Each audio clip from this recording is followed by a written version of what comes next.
Hello student. आज हम लोग मैथमेटिक्स के नंबर सिस्टम चैप्टर को पढ़ेंगे। इस चैप्टर को आराम आराम से समझते चलेंगे, कोई जल्दीबाजी नहीं है। और बेटा एक चीज़ याद रहे, तुम लोग अपना पेन और कॉपी उठा लो ताकि साथ साथ में नोट करते हुए चलना। ठीक है, स्टार्ट करते हैं। बेटा नंबर सिस्टम को हिंदी में बोला जाता है संख्या पद्धति। संख्या पद्धति। संख्या पद्धति आखिर नंबर सिस्टम कहते किसे हैं? तो इतनी सी बात हम लोग कह सकते हैं कि नंबरों को जो रिप्रेजेंट करने का सिस्टम होता है उसे ही नंबर सिस्टम कहते हैं। यानी बहुत सारे तरीके होते हैं नंबरों को प्रेजेंट करने का, जो तरीके हैं वो काफ़ी सारे हैं। उसी में एक टाइप्स ये भी है डेसिमल नंबर सिस्टम।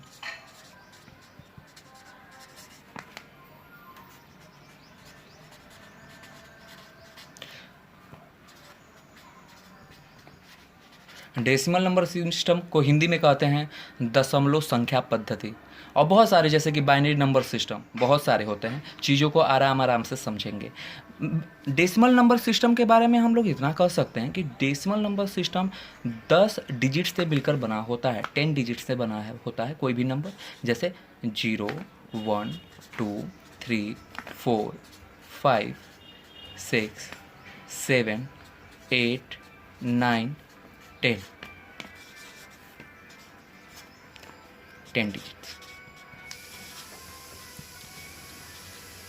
ओके, ये 10 डिजिट। अब डेसिमल नंबर सिस्टम में कल का आपको एक क्वेश्चन हमेशा मैं देखता हूँ पूछा जाता है। क्या है बेटा? एक नंबर इन डिजिट से मिलकर के एक नंबर में बनाता हूँ। जैसे 4, 8, 9, 7 एक नंबर बनाता हूँ। कल का आपसे एक ऐसा क्वेश्चन पूछ सकता है कि फेस वैल्यू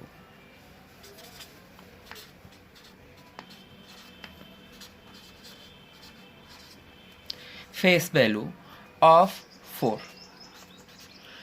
तो फेस वैल्यू ऑफ 4 होगा क्या? यहाँ पे दो चीज़ों के बारे में जानेंगे हम लोग। ये नंबर से बनने हुए दो चीज़ों के बारे में जानेंगे। एक जानेंगे फेस वैल्यू क्या होता है और दूसरा जानेंगे प्लेस वैल्यू क्या होता है। तो फेस वैल्यू अगर पूछा जाए कभी कि फेस वैल्यू ऑफ 4 क्या होगा, तो वो वही नंबर होता है।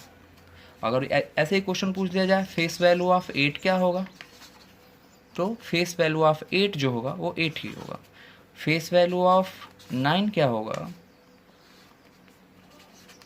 तो 9 होगा। फेस वैल्यू ऑफ 7 क्या होगा,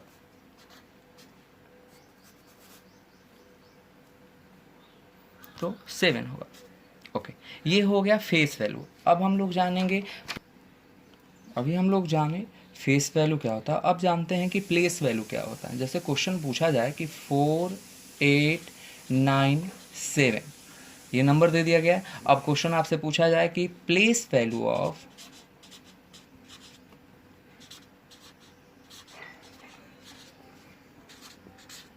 4 क्या होगा।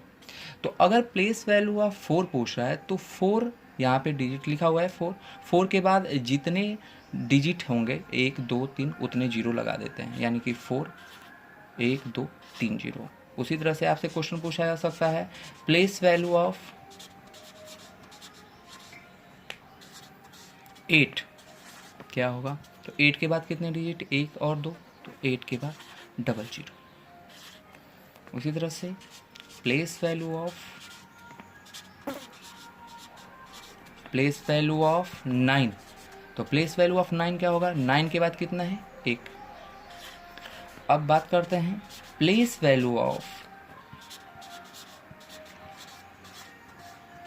7, तो प्लेस वैल्यू ऑफ 7 क्या होगा। प्लेस वैल्यू ऑफ 7 ही होता है। यानी यहाँ से एक बात समझ में आता है कि जो यूनिट डिजिट पे जो नंबर होता है इसे बोलते हैं मेरा यूनिट डिजिट। यूनिट डिजिट का प्लेस वैल्यू और फेस वैल्यू दोनों आपस में सेम होते हैं। जैसे प्लेस वैल्यू 7 और फेस वैल्यू भी जो 7 का होगा वो भी 7 होता है। ठीक है, और भी बातों को जानेंगे हम लोग। नंबर सिस्टम को क्लासिफिकेशन करेंगे। क्लासिफिकेशन का मतलब होता है बेटा, क्लासिफिकेशन आप लोग खुद सोचिए बेटा, क्लासिफिकेशन हम लोग किसका कर सकते हैं। जब कोई नंबर मिक्स होता है तभी तो उसका क्लासिफिकेशन या कोई भी चीज़ का क्लासिफिकेशन हम लोग तभी करेंगे जब वो काफ़ी चीज़ों से मिला होगा।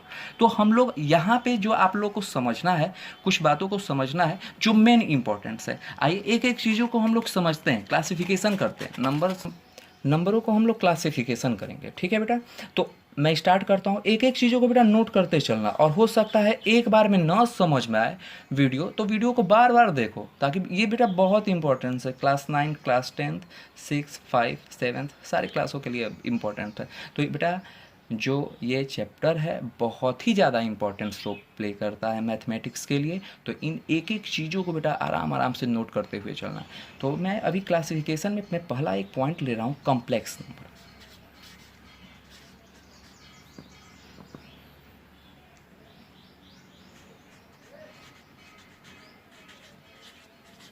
कॉम्प्लेक्स नंबर क्या होता है? कॉम्प्लेक्स नंबर को हिंदी में कहा जाता है सम्मिश्र संख्या, यानी कई सारे नंबरों को मिला होगा तो उसी को क्या कहते हैं? Complex number. कॉम्प्लेक्स नंबर को मैं यहाँ पे दो भागों में डिवाइड करता हूँ बेटा।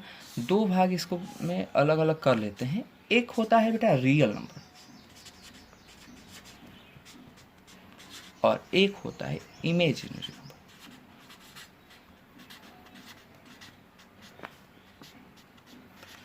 रियल नंबर को हम लोग हिंदी में वास्तविक संख्या कहते हैं, इमेजिनरी नंबर को हम लोग काल्पनिक संख्या कहते हैं।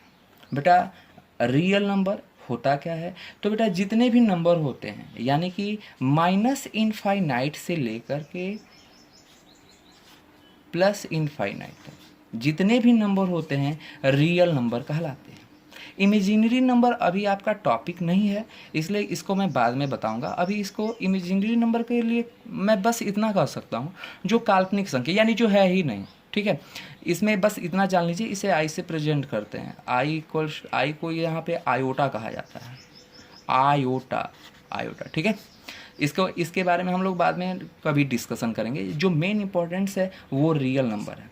तो यहाँ पे रियल नंबर को भी मैं कई भागों में डिवाइड करूँगा, इसको अलग अलग तरीके से हम लोग समझेंगे। ठीक है, तो कैसे समझेंगे देख लें। रियल नंबर को मैं बेटा यहाँ पे दो भागों में डिवाइड करूँगा, आराम आराम से समझेंगे। ठीक है, रियल नंबर दो भागों में डिवाइड करूँगा मैं। यहाँ पे एक है डेसिमल और दूसरा है इंटीजर। ठीक है, डेसिमल यानी कि दशमलव, इंटीजर यानी कि पूर्णांक। अब डेसिमल भी हम लोग, डेसिमल को आप खुद बताइए कि डेसिमल कितने टाइप्स। मैंने अभी बताया रियल नंबर को डेसिमल और दो भागों में मैंने अभी डिवाइड किया, एक किया डेसिमल और दूसरा किया इंटीजर में। तो डेसिमल को पहले समझ लेते हैं बेटा। ओके, अब आप खुद बताएं कितने टाइप्स के आप डेसिमल नंबर को देखे हैं। चलिए मैं एग्जांपल ले लेता हूँ। एक मैं लिखता हूँ 0.2,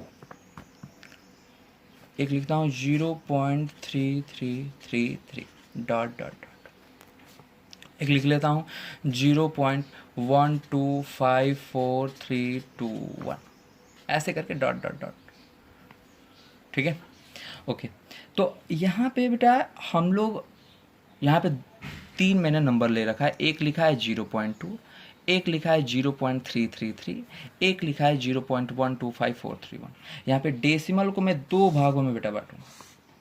ठीक है, एक होगा रिपीटिंग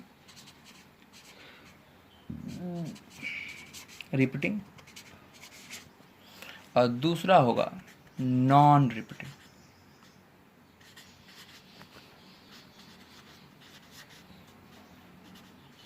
ठीक है, अब इन्हीं डेसिमल को सिर्फ दो ही भागों में बांटा जा सकता है, एक रिपीटिंग में और एक नॉन रिपीटिंग में। ठीक है, अब हो सकता है समझ में ना आए कि repeating number, non repeating number, तो एक एक चीज़ों को मैं बता रहा हूँ ना, आराम आराम से समझेंगे, सब चीज़ें समझ में आएगी बेटा। अब देखो यहाँ पे 0.2, क्या ये रिपीटिंग है या नॉन रिपीटिंग है? तो एक बात तुम लोग बहुत अच्छे से जानते होंगे कि रिपीटिंग 0.2 लिखा है ना बेटा, तो 0.2 के बाद हम जितना चाहें उतना नंबर लगा सकते हैं, जीरो लगा सकते हैं। तो ये देखो रिपीट तो कर ही रहा है। अब यहाँ पे क्या है 0.3333, यहाँ पे समझ लेते हैं 0.33 लिखा है। तो तुम्हें पता है बेटा कि जब नंबर एक ही नंबर बार बार रिपीट करता है तो वहाँ पे एक इसको बदलने के लिए हम लोग बार लगा देते हैं, यानी कि 3 बार। ठीक है, तो इससे पहले ये लिखें या जीरो लिखें या न लिखें इसका कोई मतलब नहीं है। तो अब ये देखो, मैंने ये ऐसे दो नंबर है जो रिपीट कर रहे हैं, और ये एक ऐसा नंबर है जो रिपीट नहीं कर रहा है। जैसे 0.1254321, इसका कोई सीक्वेंस नहीं पता चल रहा है, आगे और क्या नंबर हो सकता है। तो एक बात है यहाँ पे और क्लासिफिकेशन में करूँगा कि 0.2 को हम लोग इसको फ्रैक्शन में लिख सकते हैं, जैसे मैं 2/10 लिख सकता हूँ, और 0.3 बार को क्या लिख सकता हूँ, यानी कि 3/9 लिख सकता हूँ। अभी आने वाले वीडियोज में मैं बताऊंगा कि कैसे हम लोग बार को फ्रैक्शन में, बार नंबरों को फ्रैक्शन में हम लोग चेंज करते हैं, वो आगे आने वाले वीडियो में बताऊंगा। यानी कि एक बात यहाँ पे ये पता चल रहा है कि जो रिपीटिंग नंबर होते हैं उनको हम लोग टर्मिनेट कर सकते हैं, यानी कि टर्मिनेटिंग होते हैं, और जो नॉन रिपीटिंग होते हैं वो नॉन टर्मिनेटिंग।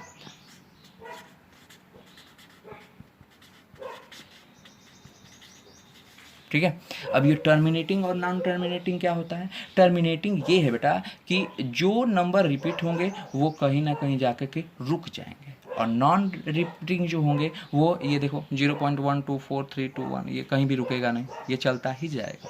ठीक है, तो हम लोग कल का हम लोग इतना कह सकते हैं कि जो नंबर रिपीटिंग होगा, टर्मिनेटिंग होगा, उस नंबर को हम लोग P/Q के फॉर्म में लिख सकते हैं, और जब P/Q के फॉर्म में लिख सकते हैं तो उसको ही क्या कहते हैं, रेशनल नंबर कहते हैं। यानी कि रिपीटिंग और टर्मिनेटिंग नंबर को हम लोग P/Q के फॉर्म में लिख सकते हैं। मैं लिख देता हूं, can be written P/Q in P/Q।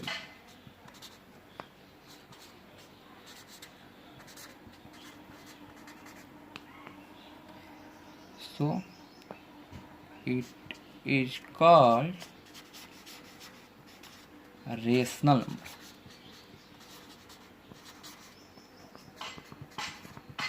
बहुत इंपॉर्टेंट पॉइंट है। अब इसको जो P/Q के फॉर्म में नहीं लिख सकते हैं उसको बोलते हैं इरेशनल नंबर।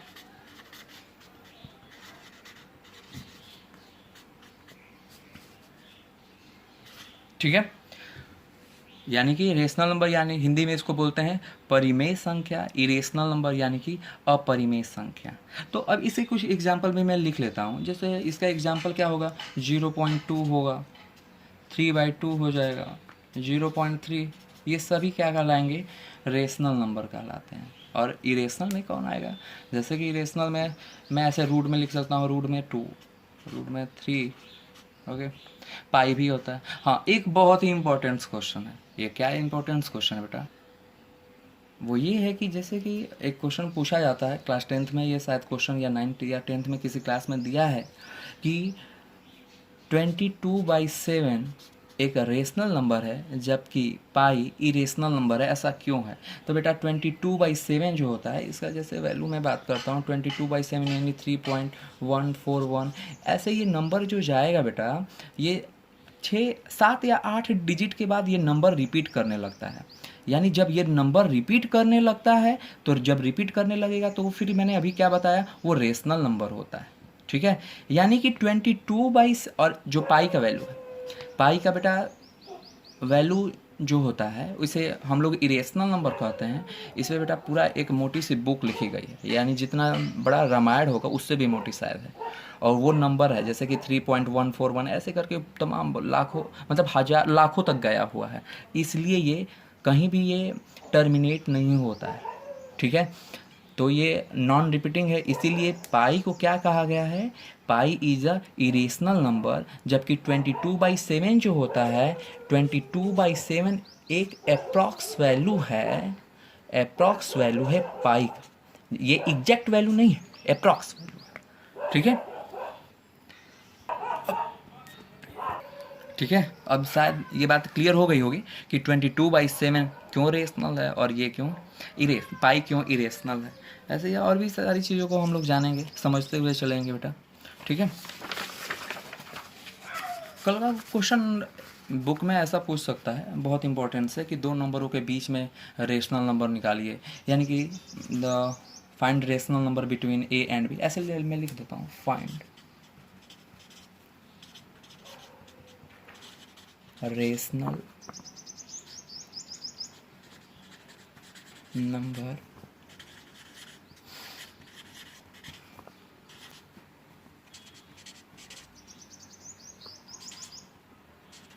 ठीक है। Find a rational number between A and B.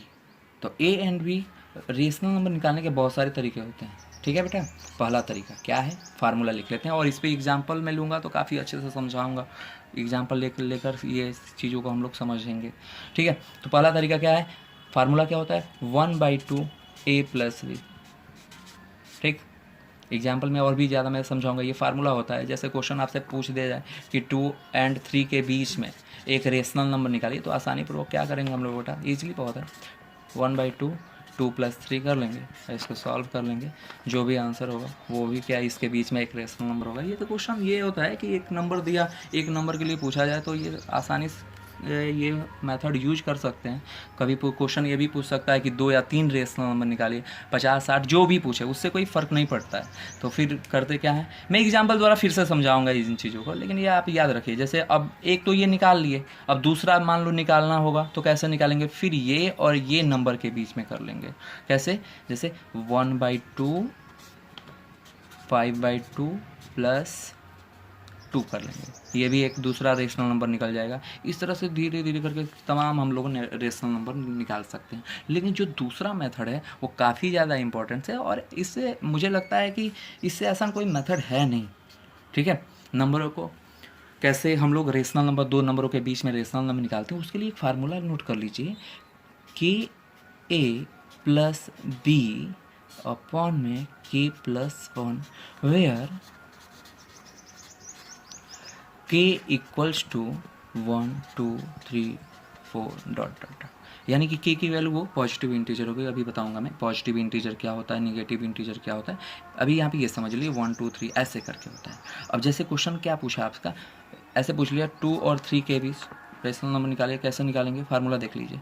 k का वैल्यू एक बार 1 रख लीजिए, तो क्या हो जाएगा बेटा, यहाँ पे 1 रखेंगे तो बात को समझिए, a + b, अब यहाँ पे k की वैल्यू मैंने 1 रख दिया, तो 1 + 1 क्या हो जाएगा, 2 हो जाएगा। उसी तरह से फिर क्या होगा, एक बार k की वैल्यू के जगह पे क्या रख लेंगे, 2 रख लेंगे, ठीक है।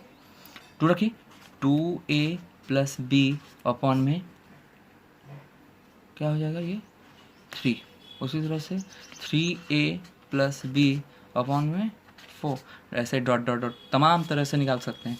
एक एग्जाम्पल लेता हूँ फिर समझाता हूँ, शायद उससे समझ में अच्छे से आए, ठीक है। देखते हैं, जैसे क्वेश्चन आपसे पूछा 2 और 3 के बीच में मान लो 5 रेशनल नंबर निकालना है, तो मैंने क्या, इसको a मान लीजिए, इसको b मान लीजिए। मैंने बोला कि k का वैल्यू बारी बारी से आप रख सकते हैं 1 2 3, ऐसे करके कोई भी नंबर रख सकते हैं, ठीक है बेटा। समझते हैं कैसे निकालेंगे। जैसे फर्स्ट रेशनल नंबर निकालना है इन दोनों नंबरों के बीच में, तो हम लोग एक फार्मूला, मैंने क्या बताया आपको, फार्मूला मैंने बताया कि KA + b अपॉन में K+1, ठीक है। मैंने यहाँ पे k की वैल्यू को 1 रख दिया, ठीक है। k की वैल्यू 1, a की जगह पे क्या बेटा, तो 1 × 2 + 3 अपॉन में 1 + 1, आंसर क्या हुआ, ये देखो 5/2। उसी तरह से सेकेंड निकालना होगा, कैसे निकालेंगे, k की वैल्यू अब यहाँ पे 2 रख दो बेटा, 2 × 2 + 3 अपॉन 2 + 1 कितना हो गया, 7/3,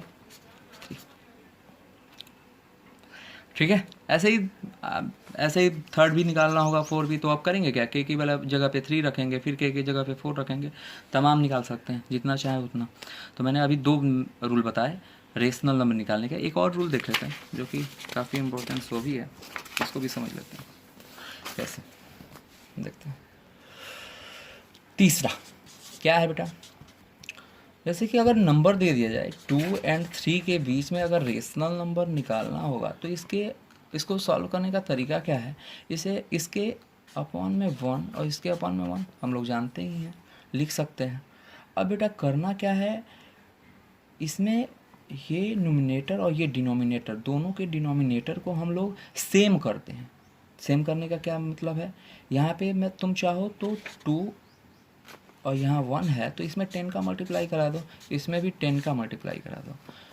इससे क्या हुआ, इसमें भी वही काम करते हैं, 10 का मल्टीप्लाई, इसमें भी 10 का मल्टीप्लाई। अब ये कितना हो गया, 20/10 हो गया और ये 30/10 हो गया। ठीक है, ये दोनों का सेम होना चाहिए।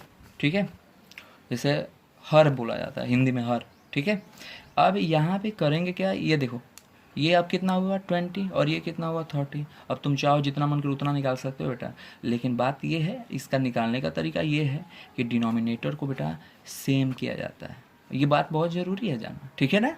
तो करेंगे कैसे, जैसे अब 20 और 30 के बीच में क्या था, 21/10 लिख देंगे, 22/10 लिख देंगे, ठीक है, 23/10 लिख देंगे। ऐसे ही करके सारी चीज़ें हम लोग आराम से लिख सकते हैं। ठीक,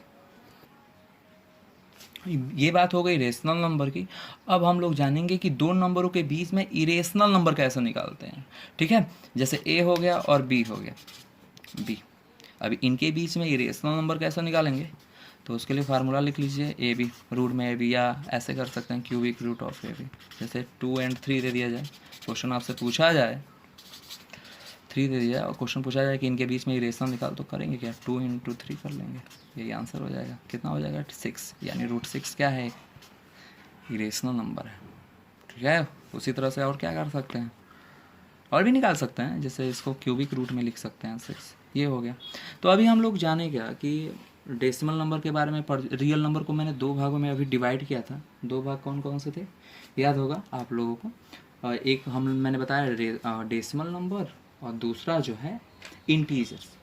तो अभी डेसिमल नंबर, मुझे लग रहा है कि वीडियो काफ़ी ज़्यादा बड़ा हो जा रहा है, तो अगले वीडियोज में हम लोग समझेंगे इंटीजर्स के बारे में। बहुत इंटरेस्टिंग बेटा चैप्टर है, वीडियोज को 1 बार 2 बार रिवीजन करके देखो, तब समझ में बहुत अच्छे से आएगा। ठीक है, अगले वीडियो में लेकर आऊँगा इंटीजर्स क्या होता है और उसके बारे में काफ़ी डिटेल्स में समझेंगे। ठीक है, आराम से 1 बार 2 बार बार बार वीडियोज़ को देखते रहो, जब तक समझ में ना आए तब तक देखो। ठीक है, ठीक है, ओके।